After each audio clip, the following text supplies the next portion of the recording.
Well, good evening, friends. Mark Holmes here, and as always, I want to thank you all for watching, commenting, subscribing, and being part of the Joe Boot Sports Report, as well as Broke Ass Media. When I say broke ass, it's because we are broke ass, and we're trying to play media. And we are trying to take it to another set. Lord Nova, thank you for coming over. And James Snyder. I'm going to let the music play because I am feeling really, really good, and I'm happy as can be. And I always like to think that I'm trying to do something a little bit different than what everybody else is doing. And I thought that tonight I would do something like I'm gonna just let the music. The music's almost finished playing. I see Q Charles in the house. I see Raymond Walker in the house. Edwin Lane, what's up? David C, what's up? Stephanie Bates, oh yes. Wrong one. I thought I had ladies' nights on. Wait, what the hell's going on? You mean I don't have ladies' night in here? Oh my god, I apologize, ladies. What's up? What's up? What's up? Guys, I figured I would go ahead and do this. For us today, and we will leave you with a. I can't do it. We'll do it live. Okay. No. We'll do it live. Fuck it. Do it live. I'll write it, and we'll do it live. And thing sucks. In 5, 4, 3. That's tomorrow, and that is it for us today. I'm Bill O'Reilly. Thanks again for watching. We'll leave you with Sting and a cut off his new album. Take it away. Steffi Bates, hey, it's summertime. We're kind of in the end of the off season. It's okay. Everybody wanders, but I'm glad that you're back. Stacey Stewart, hello. How are you doing? Dana Jet. Okay, so you guys, this is actually a preview because I'm going to do a premiere of what happened today. I have been so blessed in so many regards. I never, if somebody asked me 10 years ago, JPZ, I have been busy. You are now entered in our drawing for Hall of Fame merchandise. Everybody who does a super chatter becomes a channel member and stuff. As we build up to the Hall of Fame game in the beginning of the season, we're going to be giving away all kinds of stuff for you guys. This past weekend, we ended up having meeting Drew Pearson, Tony Dorsett, Randy White, Tony Thrill Hill, Butch Johnson, and things like that. And yesterday, I ended up doing an interview. Actually, I was part of the NFL media with Cliff Harris, and as well as for you Eagle fans that are here, also Harold Carmichael. Today was a major, major day because today, earlier, we ended up doing Jimmy Johnson. It was crazy because, I'm seeing guys like Todd Archer and Calvin Watkins and stuff on the call. I am part of the NFL media for these Zoom calls with the Hall of Fame inductees. I was in on the call with Peyton Manning, but there was like 90 members of the media, and it was only a 30-minute thing, so they picked, people to go through. Fortunately, for Cliff Harris yesterday, incredible time. And if you are truly a diehard Dallas Cowboy fan, or if you're an old school Dallas Cowboy fan, or if you want to understand what it took to become a Hall of Famer, I would say watch the video from yesterday from Cliff Harris because it will teach you a lot about football from the past and what they went through. Lord Nova, thank you for coming on over. It was great because he related things to today. And, his favorite player to watch these days is actually Dak Prescott, and telling you reasons why he thinks he's going to break out. So definitely check it out. I'm doing all of these tomorrow. I'm going to be on the call with Drew Pearson, and hopefully I'll get another question in with Drew Pearson as well, and so on. Today it was Jimmy Johnson. And Jimmy Johnson, there was like 60 people, members of the media that were on this call. So I'm sitting here thinking, there's really only enough time for about 10 questions. I would be blessed if I were able to get a question in. And, crazy as it is, I got the second question in this. And what I wanted to do is I'm doing this kind of preview here because I want to try and get as many people as possible, because what happens with a lot of people is they live in the now and they don't understand things that happened before them. You know what I'm saying? And if you don't know where you've come from, you really just don't know where you're going. And I want people to understand what built the Dallas Cowboys. It's amazing because some of the concepts and thoughts that I've even had, Jimmy Johnson threw them out the window. We all look at it, and I've said, I don't know without the Herschel Walker trade if this is, 3 Super Bowls in 4 years. He said that was a piece of it, but it wasn't as big as people thought it was. We not only ended up, getting that trade, but we ended up trading 51 players. He had a conveyor belt of people that came in and out of the Dallas Cowboys organization to try and build it. And basically it was like, we don't know who's going to fit. We're going to bring in 10 guys for 2 positions, and we're going to find out who is going to be the ones that work for the positions. And he talks about, when we think about the Great Wall of Dallas, he answers part of that in there. It's like, we took Mark Tuinei, who was a defensive tackle, and made him an offensive tackle. We took Mark Spagnowski, a guy that was 240 pounds, and said, I need a center. And the coach basically said, I'll make sure he's going to become a center. Jeff Lee, where's my Cowboy shirt? Here's the thing. I was trying to be neutral when it came to like Peyton Manning. I had when I did the Jimmy Johnson interview, I had how about them Cowboys? Okay, so and I made sure that you see, and maybe that's why they called me, because there's no doubt that I was a Dallas Cowboys YouTuber.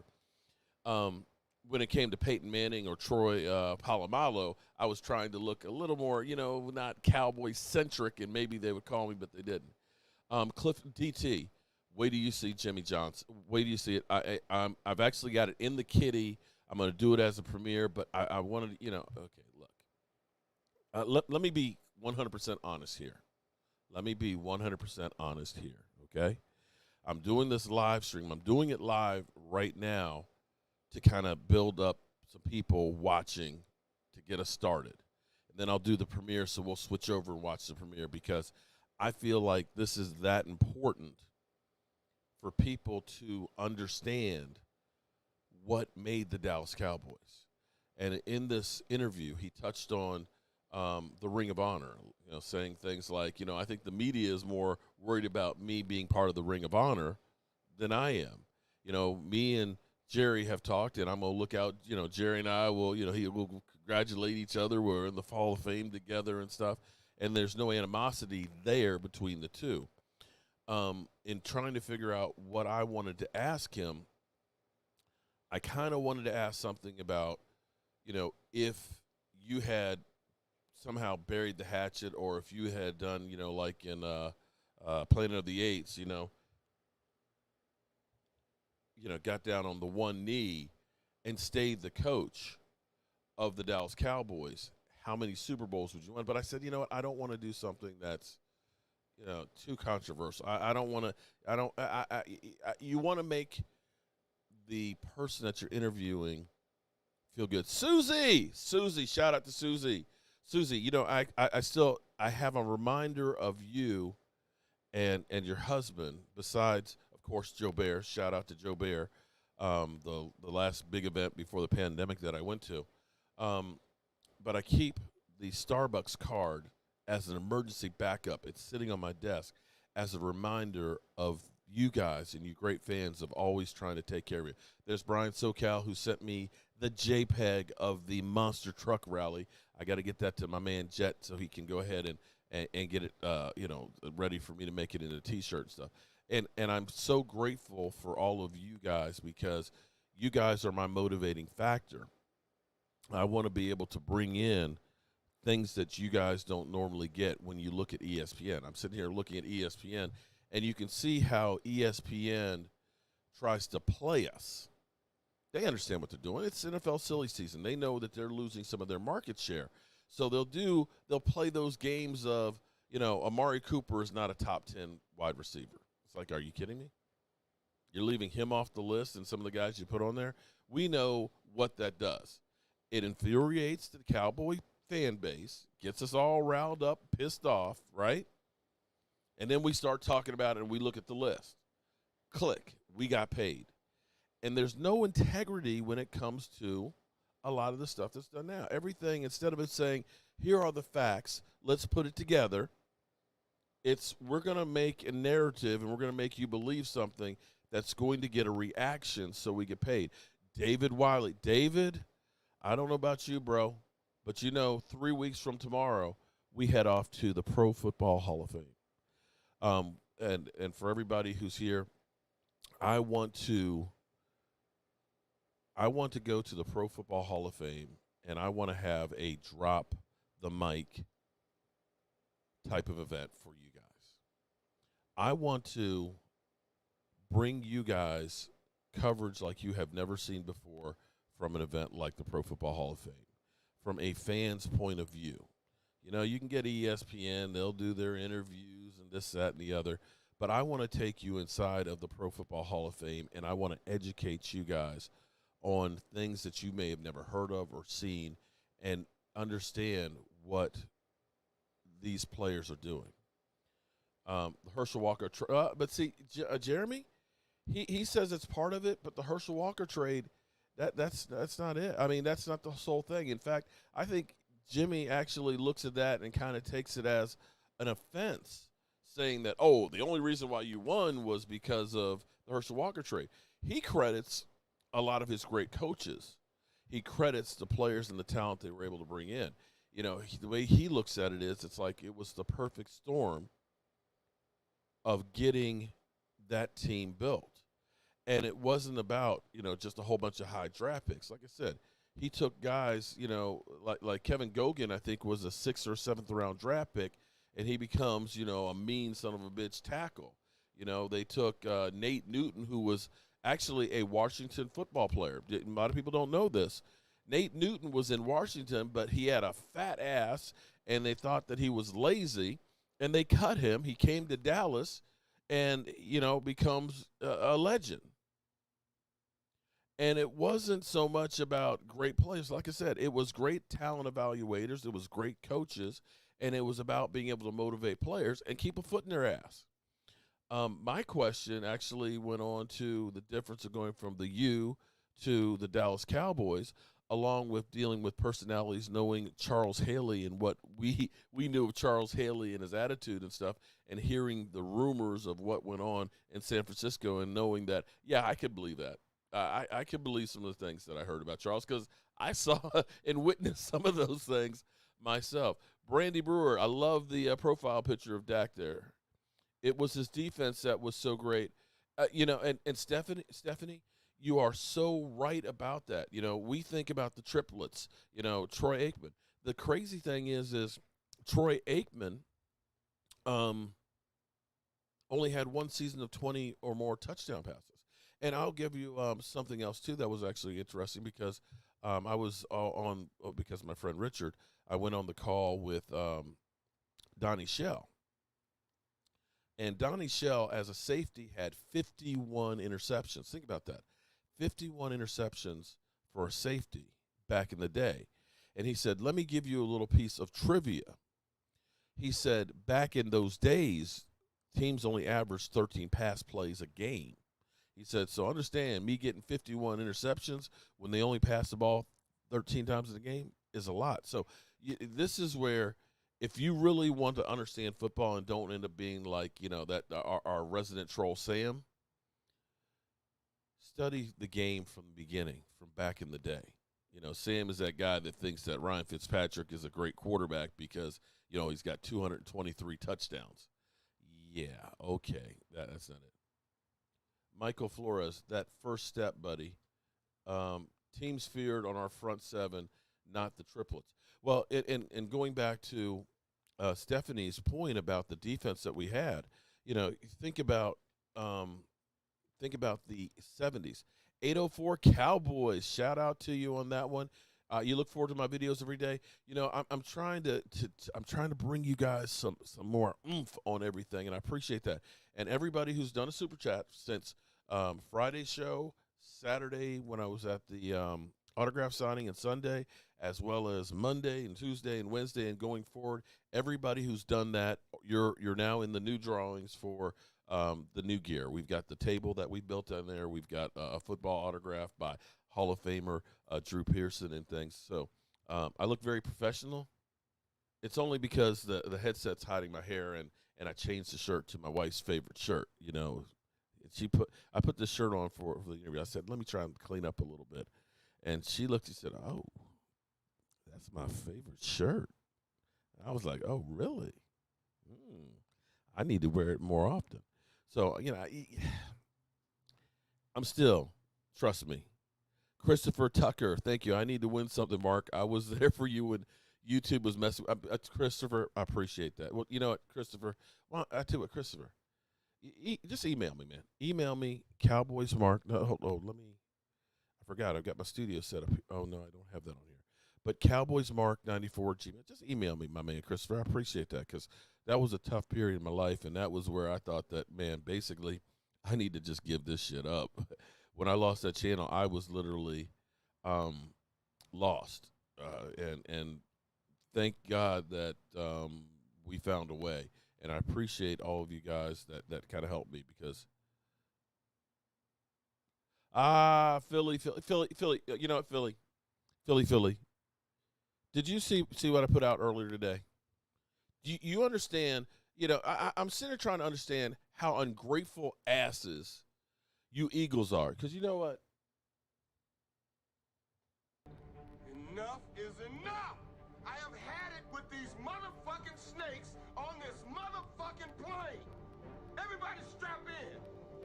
I'm about to open some fucking windows. You know, Philly, you guys got to stop. I have literally done some shit that I don't like to do for you eagle asses. Look up their video earlier today. I was on the call with your Hall of Famer, asking questions for you guys, bringing you content. I'm not an Eagle content creator. You didn't see Philly 500 out there or any other Eagle content creator interviewing Harold Carmichael, did you? You know who brought that to you, dog? Mark Holmes. Mark Holmes and the Joe Boo Sports Report. Not only that, with your Hall of Fame, Lord Nova, tomorrow I'll be working and getting that ready to go over. Today, I got back home last night and doing all that stuff, and then today I've been actually in call after call between Troy Polamalu, Paul Tagliabue, Jimmy Johnson, I forgot Steve Hutchinson, and Art Shell.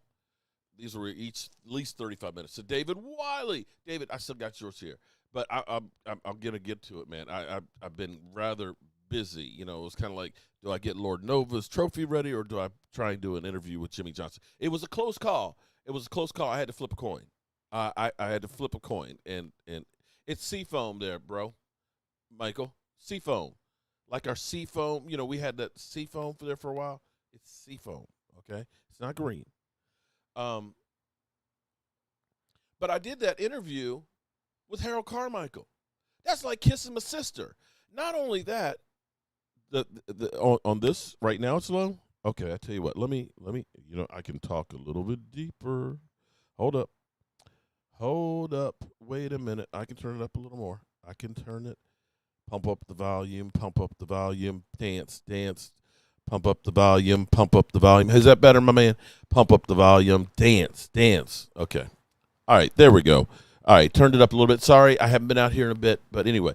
But not only that, for me to go risk life and limb Saturday to go ahead and get your running back, Miles Sanders, as well as your quarterback, Jalen, is going to get hurt.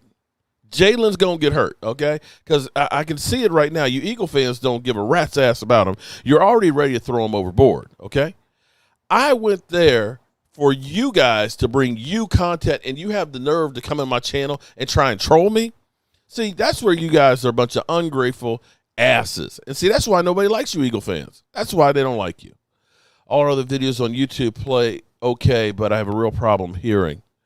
Marie Wilson? Okay, so can you hear me now, Marie? Marie? Hey, and Marie, I don't remember seeing you here, Marie. Are you one of the new ladies in the house? Shout out to all the beautiful, wonderful ladies that come in that generally speaking know more football than some of these guys that are in here. You only did that to brag on yourself and make feel. Really, dude? No. You know what? I'm going to say read between the lines. See that? Read between the lines. I spent money to do that, and I did that because, believe it or not, Philly 500 and I are friends. We're actually friends, and I would do that for a friend. See that, and see, that's the difference between. That's the difference between, I guess, Cowboy fans and Eagle fans, because you guys will always think the worst of everything. So you know what? I ain't got time for you. So I'm going to go for a couple more minutes, and then I'm going to hit the premiere button, and it'll be an instant premiere for the video, and hopefully you guys will turn over to it.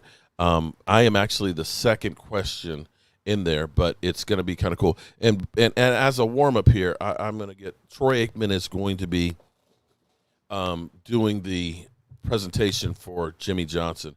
And so I'm actually going to play this little clip here. We're going to be a dynasty, but what I always appreciated about those teams while Jimmy was our head coach was, one, how talented we were. And Jimmy's to be credited for that. And as great of a coach as Jimmy was and is, he might have been Warren better Clinskill, thank you very much. Assembling our roster and really having an eye for getting great value in lower rounds. Lord Nova, thank you for coming over. That, you know, far exceeded where they were drafted and what they meant to our teams, and also the way in which we worked. I mean, we worked hard.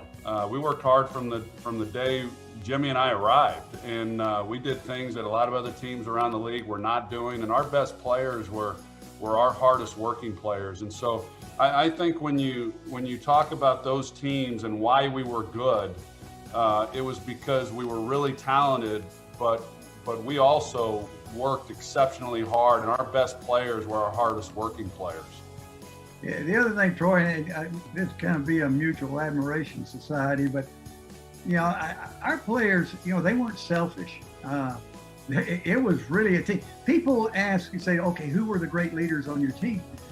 Said, Cowboys 88. Everybody who's done a donation, like you are guy in the drawings. I mean, you know, Michael, even Gogan. I mean, I would throw all of them, you know, Russell, Maryland, you know, on and on. All of the players that we had, you know, I can name 20 players that were great leaders. And I remember, Troy, our second year, you know, here we had the 115 the first year, and then the second year, looks like we were going to go to the playoffs, and you hurt your shoulder. And had you not hurt your shoulder, we would have gone to the playoffs that second year. And they had the Pro Bowl voting. I remember we walked out on the field, we sat on that little brick wall right before practice started, and I felt bad. I said, you know, Troy, I tried to get you in the Pro Bowl. You know, I'm sorry that you didn't make the Pro Bowl. And you looked over at me and said, Coach, you know, don't worry about Pro Bowls. You know, you just keep bringing in talented players, and I'll go to plenty of Pro Bowls. I mean, but that's how you were, but that's how our team was. That's how our team was. It was a great group. And we've had, of course, you went on and coached with the Dolphins, and a number of our guys, Norv Turner, of course, went on and coached with a number of organizations, and you go through the whole list of coaches who went elsewhere. But all of those coaches over the years have told me that what we had in Dallas was so unique that they never experienced that anywhere else that they went. It was, you know, you hate to say perfect storm, but it was just the right place at the right time for so many people to achieve what we were able to achieve, that maybe none of us, you know, there's always all this talk about you and Jerry, but maybe none of us truly shout out Trucker's Life. What we You're the man. At that moment. Be sure to check out Trucker's Life's channel. Early for us, it came together so quickly. Yeah. For us, even though those first couple of years were tough, but yeah, it was great relationships, great memories, a lot of wins. It was a great time in my life. Shout out to you, Jeremy I know I Johnson. can say that for a lot of other teammates of mine. Yeah. The other thing is our guys never accepted losing. You know, Eric Freeman. I don't know. Shout out to you too. Maybe the 4th or 5th year, we'd already cinched the playoffs, and we played Washington, and I'm sure you remember. And like I said, we're in the playoffs, and I don't know if so-called meaningless game, and we lost the ball game, and we got on that plane, and they were kind of hooping and hollering one thing, and the gal starts to serve the food. I said, no, you're not serving any food. You ain't eating shit. They didn't play, and so they didn't serve any food on the plane, and I walked back, back there like I always did after every ball game, and obviously I had Thank you, a Eddie. few choice words for some guys. But Wanstead asked me the next morning. He said, "Coach," he says, "weren't you a little hard on them? Didn't even serve them food, or did?" I said, "Yeah." I said, "Dave, I don't care if they hate me." I said, "But when we Zeppelin lose, fans, I shout want them out to be to you. sick to Long their time no stomach. see. I don't want them to accept that. I want them to just be nauseated when we lose. There you go. And when we win, hey, they can do whatever they want to do, but not when we lose." And our guys continually had that feeling. I'm going to stop this here for a second, because do you think that anybody on the Dallas Cowboys team felt nauseated after some of the crap that we saw on the field this past year? Now, I can give credit to DeMarcus Lawrence, because DeMarcus Lawrence, admitted, I'm playing like, soft and things, and did something about it. But, when you see guys that are out there that are celebrating, a decent tackle, and you're getting your ass beat, they ain't losing no sleep over it. There is no passion there. You hear what my man said? We lost to Washington. We're in the playoffs, and we lost to Washington. Wait, let me make that clear. We have already earned the playoffs, and we lost. And I ain't letting them eat food on the plane. Screw y'all. I want you to be sick to your stomach. I don't want you to get used to losing. My God, I wish we had some of that right now. Oh, my. I want you to think about that. But, hey, I'm a Zeppelin fan. I'm so glad that you're back on the grid, man. I missed you. Terry Bradshaw asked me, he said, you were such an SOB, when you were coaching the Cowboys in the second year. How were you there for the second Super Bowl? I said, I was a bigger SOB. And he said, well, he said, with all those veterans, if you'd have stayed that third year, would you have lightened up a little on them? I said, no, I would have been a bigger SOB that third year, because you got to keep pushing. Amen. Trucker's Life. Our guys were driven. They were driven, and I think that there are always those self-starters, and then there's those that aren't. And it doesn't matter what level that you're talking about. And I think that one of the things you were great I wasn't giving any names for those players that it maybe wasn't as, but you're right, didn't hurt them as much when we didn't win. You were going to make life so miserable that they were going to want to win more than they were going to be okay with losing. And people ask me all the time, "How was Jimmy?" And I said, "Listen, when we won, and it didn't matter like how little we may have won by, or even if we didn't play quite as well, there was nobody that made it more fun on Monday after a win than Jimmy." I said, "We celebrated wins, but let me tell you something, when we lost, you didn't want to have to walk into that building on Mondays. Jimmy made it a living hell, but that was what made it work, and our guys responded to all that. So it carried us, Jimmy, as you know. I mean, even when you left for a number of years, the footprint that you left on us and that organization, it carried us for a number of years. And then eventually, this is just a warm up. We're actually going to be doing a premiere of the Hall of Fame one in a few minutes. It was just 5 years, It was a quick time in our lives, but it was certainly memorable. Yeah. I think, Troy, we were able to get away with that because we had such a young team. Yeah. Had we had a lot of veterans or maybe free agents from other teams, they might have been a little bit resistant, saying, "Wait a minute now, hey, you don't need to be such a, hard ass."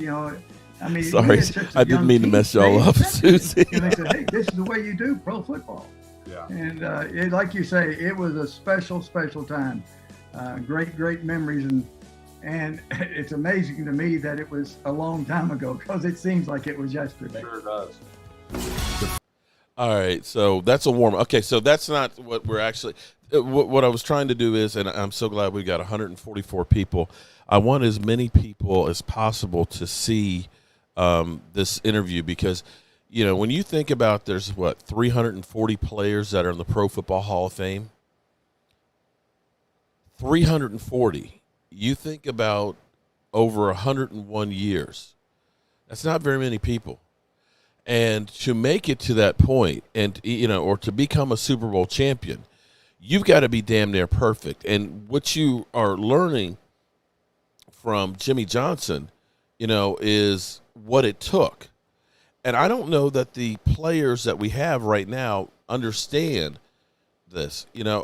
The last thing I said to, and I'm still on cloud nine, to Cliff Harris was, without guys like you that did what you did, there is no America's team. The Dallas Cowboys are not what we see today.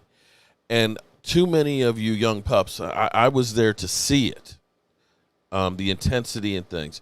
You don't understand it. You just don't understand what it used to be like. And so I'm trying to bring this stuff back. In some regards, I'm enjoying the Washington football fans that are coming in and trolling because it reminds me back in the day what it used to be like with Cowboys and Washington when they were the two dominant teams in the division and we were playing games that were meaningful. And when you beat the crap out of them and knocked them out of the playoffs, that was almost like winning the Super Bowl. It was, we're winning and we're screwing up the Washington football team. And now it's so much, hey, let's change jerseys and stuff. No, I'm going to be pissed off that I lost. I don't know that Jimmy Johnson could take seeing his players out there changing jerseys and being hunky-dory happy. T-Bird, listen, tomorrow I'm going to go ahead and end this up and get the actual video going through here because this is actually the NFL's media's take. This is what they're putting out, and for me to be part of this, I'm still like, I need to get a drink and just be happy.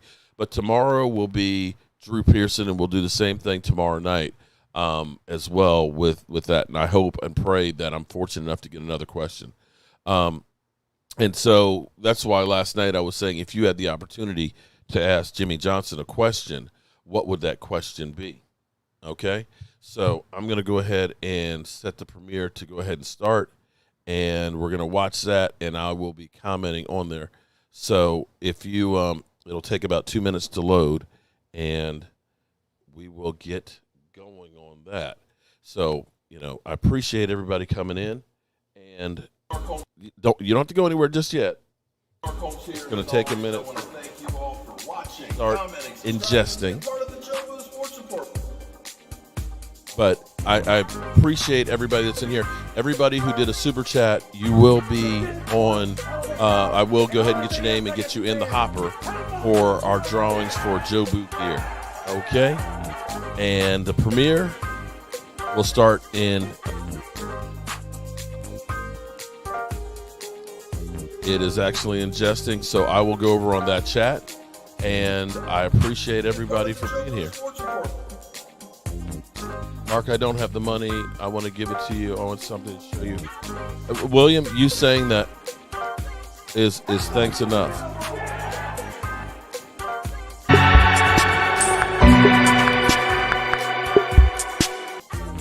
I guess I should turn that down some. Okay. So it's set to premiere in 1 minute and 30 some seconds. And I am going to head on over there and be part of the chat. Please turn over to that and check out the interview. I'm actually the second question. I appreciate y'all. Peace.